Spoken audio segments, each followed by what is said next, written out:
약이 병이 드는 시대에 밝혀지는 역설 6장에서 우리가 정신의학을 근거 기반 의학의 토대 위에 두고자 한다면 우리는 오랫동안에 사실로 여겨진 면밀한 이 살펴보는 진정한 위험을 감수해야 한다. 하버드과 대학의 카운트웨이 도서관 지하실은 보스턴에서 내가 가장 좋아하는 장소 중에 하나다. 엘리베이터에서 내려서 오래된 책들의 기괴한 냄새로 가득 찬 거대하고 다소 칙칙한 공간으로 들어간다. 나는 종종 문간에서 몇 발자국 떨어진 곳에 멈춰서 웅장한 광경을 본다. 그곳에는 1800년의 대초부터 1986년까지 의학학설지의 묶인 사원들이 줄지어 들었다. 사람들은 이곳을 거의 찾지 않지만은 여전히 우리는 여기서 풍부한 역사를 접한다. 그리고 당신이 의학에 대한 어떤 이야기 조각을 맞춰 나가기 시작할 때 당신은 한 학설자 지에서 다른 학설지로 뛰어오를 것이고 당신의 책상 위 책더미는 점점 높아질 것이다. 거기에는 추격전의 스릴이 존재한다. 도서관의 오래된 이 공간도 우리를 실망시키지 않는다. 모든 학설지는 알파벳 순서로 구성이 된다. 한 논문에서 관심 가는 인용물을 발견할 때마다 몇 발자국만 걸으면 필요한 학설지가 분명히 찾아진다. 적어도 지금까지 카운트웨이 도서관은 출판된 거의 모든 의학 학설지를 구입해 놓은 것으로 보인다. 여기서 우리는 정신과 약물이 장기 결과에 어떤 영향을 미치는지 알아보는 탐구를 시작할 수 있다. 우리가 따라야 할 연구 방법은 간단하다. 우선 가능한 대로 우리는 각 특정 정신질환의 자연경과의 스펙트럼에 살을 붙여야 할 것이다. 항정신약물이 아니라면 조현병 진단을 받을 사람들은 시간의 짐에 따라서 어떻게 진행이 될까? 그들이 회복할 가능성은 얼마나 될까? 그들이 사회에서 얼마나 잘 지낼까? 불안증, 우울증, 양극성 장애에 대해서도 같은 질문이 가능하다. 항불안제, 항우울제, 기본안정제를 안 쓴다면 어떤 결과가 나올까? 일단 우리가 장애에 대해서 기준선을 파악하면 그 질병 경과에 대한 문헌 수적이 가능하다. 우리는 그것이 논리적이고 일관되기 바란다. 약물 치료가 환자 집단 전체에서 정신질환의 장기 경과를 더 좋게 할까?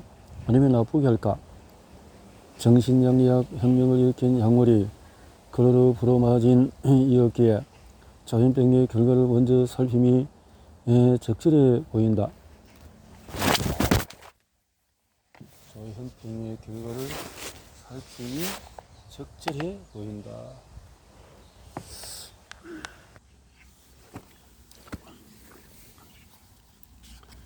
조현병의 자연경과. 오늘날 조현병은 보통 평생 지속되는 만성질환으로 여겨진다. 이러한 이해는 독일 정신과 의사 에밀 크레펠린의 연구에서 시작되었다. 1800년대 후반에 그는 에스토니아의 한 정신병원에서 환자 결과를 체계적으로 추적했다. 그는 치매로 악화되는 식별 가능 집단이 존재함을 관찰했다. 이들은 정신병원에 입원했을 때 감정의 결여를 보였다. 많은 이들이 긴장상태이거나 자신만의 세상에서 절망스럽게 길을 잃었다. 종종 심각한 신체의 문제를 겪기도 했다. 그들은 이상하게 걸었고 안면티과 근육 경련에 시달렸으며 의지를 가진 신체 활동을 완수하기 어려웠다. 1899년에 출간된 정신의학 교과서에서 크레펠린은 이 환자들이 저발성 치매로 고통받는다고 기록했다. 1908년에 스위스의 정신과 의사 오이겐 브로일러는 이 한편 상태의 환자들을 위한 대체 진단 용어로 조현병이라는 용어를 만들었다. 하지만 영국 역사학자 메리 보일이 1990년 기사 지금의 조현병과 과거의 조현병이 과연 같을까? 크레펠린이 브로일러 당시 인구의 재분석에서 설득적으로 주장한다. 크레펠린의 많은 저발성 치매 환자들은 거의 확실하게 바이러스성 질환인 기면성 뇌염을 앓았다. 하지만 크레펠린이 기술한 1800년 후반에 이 질환의 정체가 밝혀지지 않았었다. 이 병은 사람들을 혼돈스럽게 하거나 혼수 상태로 만들거나 갑작스럽게 걷기 시작하게 만들었다.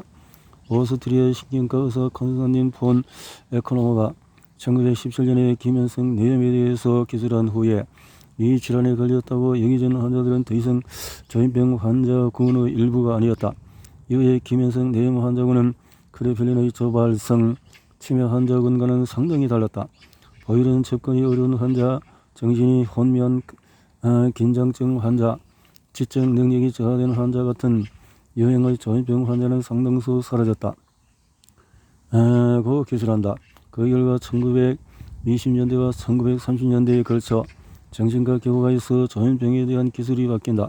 기름진 피부, 이상한 걸음걸이, 근육 경련, 안면, 틱 등 모든 오래된 신체의 증상은 진단 필름에서 사라진다. 남은 것은 환각, 망상, 기피, 기괴한 사고와 같은 정신 증상들이었다.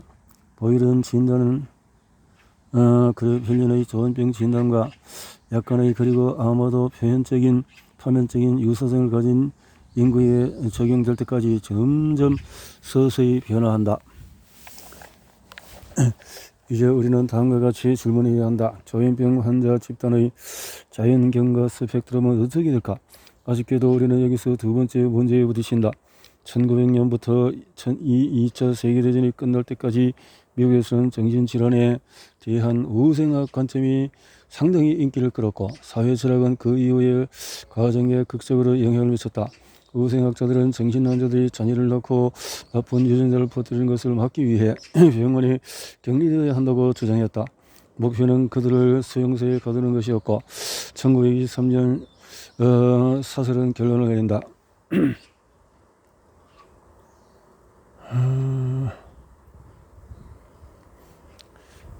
광인들의 격리는 상당히 완벽하다. 결국 조현병으로 진단된 많은 이들은 입원 후에 죽을 때까지 퇴원하지 못했다.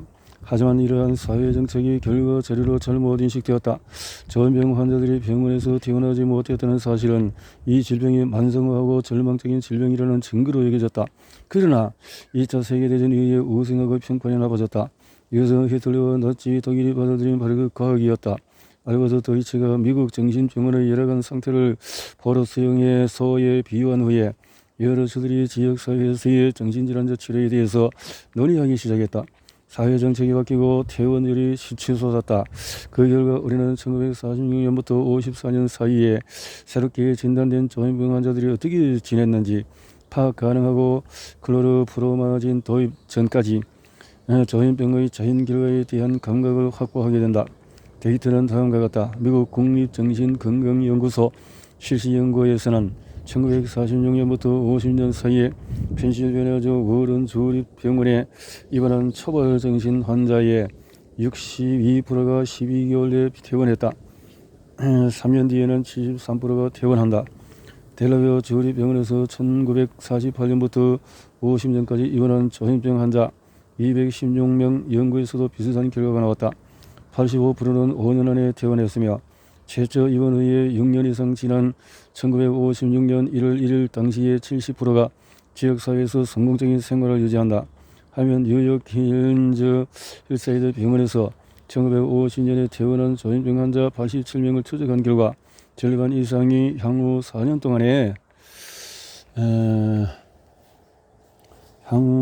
동안에 재발하지 않은 것으로 나타났다.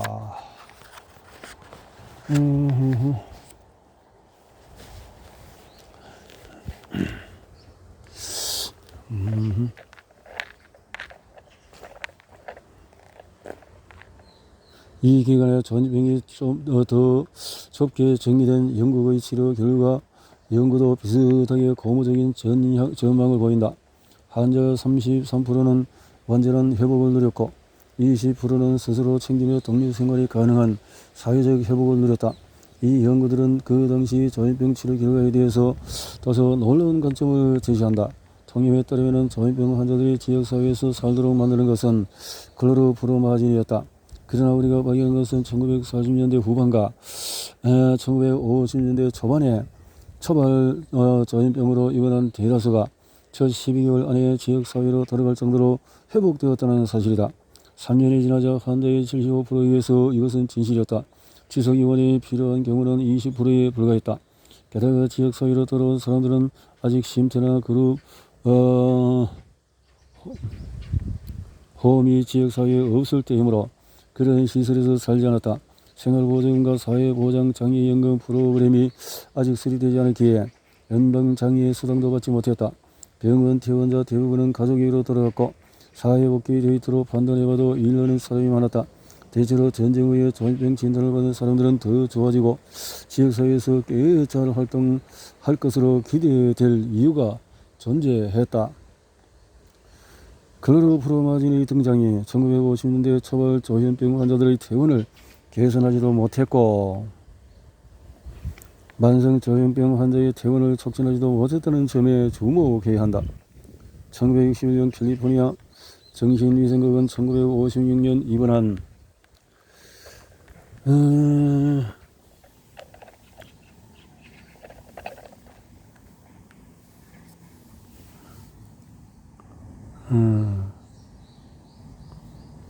(1413명의) 초발 조현병 환자의 퇴원율을 보고했다. 여기서 신경이완제를 처방받지 않은 환자의 88%가 18개월 안에 퇴원한 것으로 나타났다. 1413명의 환자 중에 절반은 신경이완제로 치료받았는데 이들의 퇴원율이 더 낮았다. 단지 74%만이 10개월 안에 퇴원을 했다. 약물 치료를 받은 환자와 그렇지 않은 환자의 퇴원율을 비교한 1950년대 유일한 대규모 연구였다. 연구자들은 다음과 같은 결론을 내린다. 약물 치료를 받는 환자의 입원 기간이 더 긴 경향이 있다. 치료받지 않은 환자들은 일관되게 다소 낮은 입원 유지율을 보인다. 1965년 메디케이와 메디케이드의 제정과 함께 조립정신병원에서 만성 조현병 환자들의 퇴원, 곧 탈시설화가 시작이 되었다. 1955년 조립 및 카운티 정신병원의 조현병 환자 수는 26만 7천 명이었다. 8년 뒤에도 이 숫자는 거의 그대로였다. 병원에는 여전히 조현병 환자 25만 3천 명이 거주했다. 하지만 그 뒤에 정신질환자 치료의 경제학이 바뀌었다. 1960년 5년 메디케어와 메디케이드 법안은 요양원 돌봄에 대한 연방 보조금을 지원했지만 조립정신병원 입원 치료에 대한 보조금은 제공하지 않았다. 재정을 절약하려는 주 정부는 자연히 만성 환자를 요양원으로 이송했다.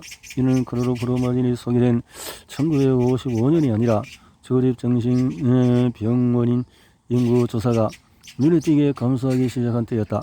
불행하게도 정신양리학 혁명 서서의 핵심엔 정신병원을 비우게 한 것이 바로 이 학대원이라는 사회적인 믿음은 병원 인구 조사 자료에 의해서 배신당한다.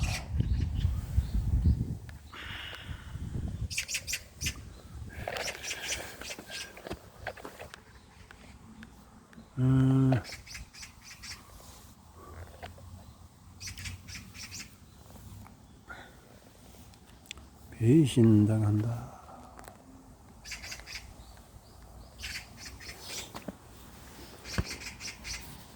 렌즈를 통해 어둡게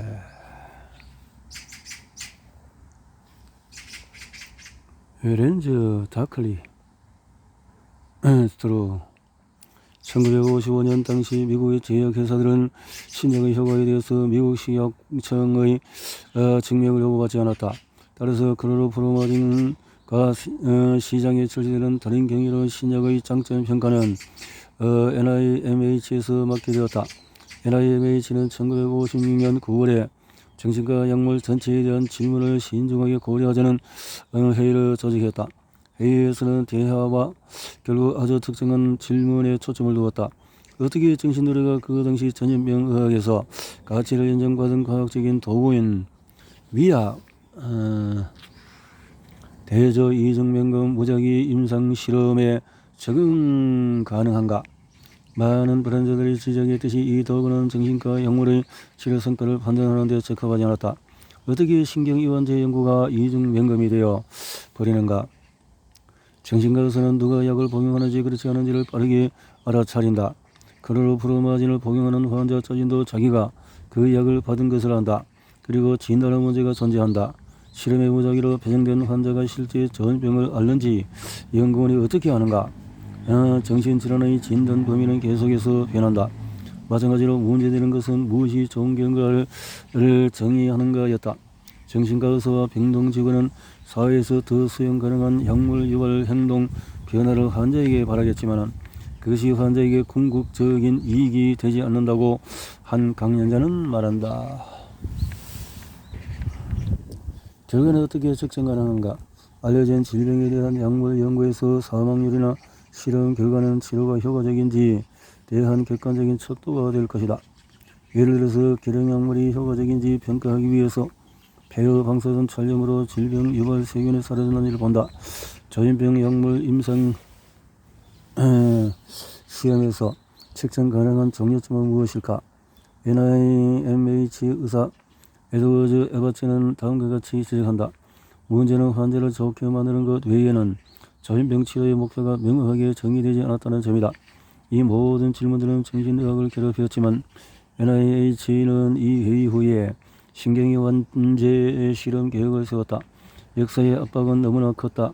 위약 대조 이중 맹금 무작위 임상 실험은 치료 이점을 평가하기 위해서 내과 영역에서 사용하는 과학적인 방법이다.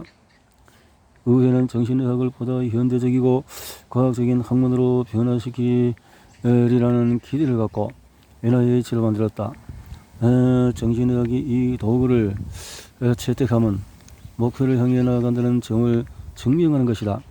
NIMH는 이 노력을 이끌기 위해서 정신양리학 서비스 센터를 설립하고 국가연구위원회의 정신과 의사인 조나단 콜을 원장으로 임명한다. 그 후에 몇 년 동안 콜과 나머지 정신의학자들은 정신과 약물을 연구하기 위해서 실험 설계에 착수했다. 정신과 의사와 간호사들은 평가 척도를 사용하여 연구할 질병의 특징 증상을 수치로 활용하여서 측정할 것이다. 조현병 약물이 환자의 불안을 감소시켰나? 환자의 과대감은, 적대감은, 의심은, 비현실적인 사고 내용은, 비협조성은, 이런 모든 증상의 심각성은 수치 척도로 측정이 되고 전체 증상 점수가 표로 제시된다. 약물이 역조동하는 미약과도 훨씬 더 많은 증상 총점을 감소시킨 경우 효과적인 것으로 여겨진다. 적어도 이런 상으로는 정신의학이 이제 객관적인 결과가 도출 가능한 정신과 약물 실험 수행 방법을 가지게 되었다. 하지만 이러한 평가 방법을 택함으로 정신의학은 매우 독특한 길을 가게 되었다. 이 분야는 이제 단기간 증상의 감소를 약 효능의 증거로 볼 것이다. 내과 의사가 세균 감염에 대해서 항생제를 처방하는 것과 마찬가지로 정신과 의사는 구분되는 질병의 목표 증상을 쓰러뜨리는 알약을 처방할 것이다. 이 6주 동안의 임상시험은 이러한 접근법이 옳음을 증명할 것이다. 그러나 이 도구는 이 긴 기간 동안 환자들이 어떻게 지내는지에 대한 통찰을 제공하지는 않을 것이다. 그들은 사회활동이 가능했나? 그들은 삶을 즐겼나? 그들은 친구를 가졌나? 그들은 결혼을 했나? 이 질문 중에서 어느 것도 대답을 얻지 못할 것이다. 마부탄한 의학이 정신의학의 미래를 조형하는 순간이 이것이다. 임상시험의 사용은 정신과 의사들이 매우 특정한 불이점을 통해 치료법을 보게 할 것이다. 심지어 1952년 회의에서도 뉴욕주 정신과 연구소 연구원인 조셉 주변은 정신질환 치료법 평가를 위한 6주간의 연구는 과학적인 근시를 유발한다고 경고한다.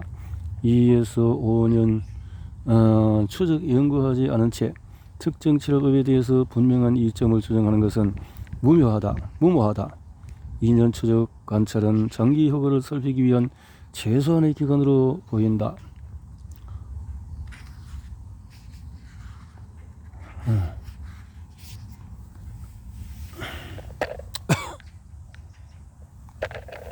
최소한의 기간으로 보인다.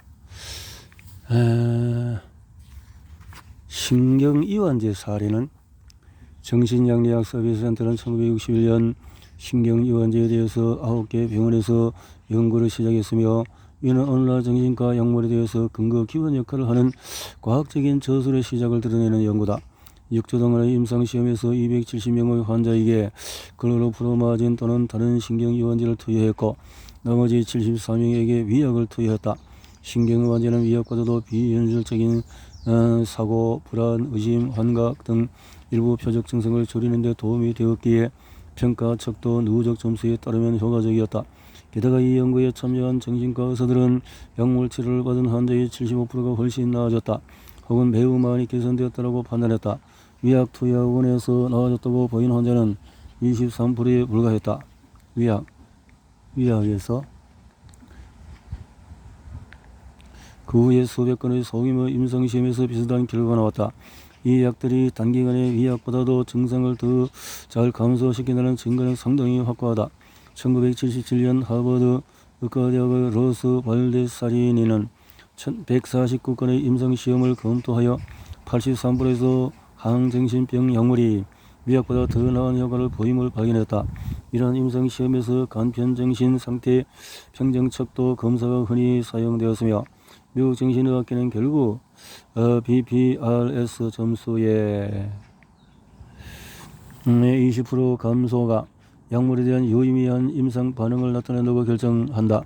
이러한 측정 방식에 따르면 정신증의 급성사파를 겪는 모든 조현병 환자의 70%가 6주 동안의 항정신병 약물 투여에 반응한다. NIMH 연구들이 항정신병 약물의 단기 효과에 대해서 인정한 뒤에 이들은 자연스레 조현병 환자들이 얼마나 오랫동안 약물을 복용해야 하는지 알고 싶어 했다. 이 질문을 연구하기 위해서 이들은 다음 방식으로 임상시험을 수행했다. 약물에 잘 반응하는 환자들을 둘로 나누어 약을 유지하거나 갑작스럽게 약을 중단했다. 1995년 샌디에고 소재 캘리포니아 대학의 패트리샤 길버트 교수는 66건의 재발 연구를 통해서 4,365명의 환자를 재검토했고 약 복용 환자의 16%가 10개월 내에 재발함을 발견했다. 그녀는 다음과 같이 결론을 내린다.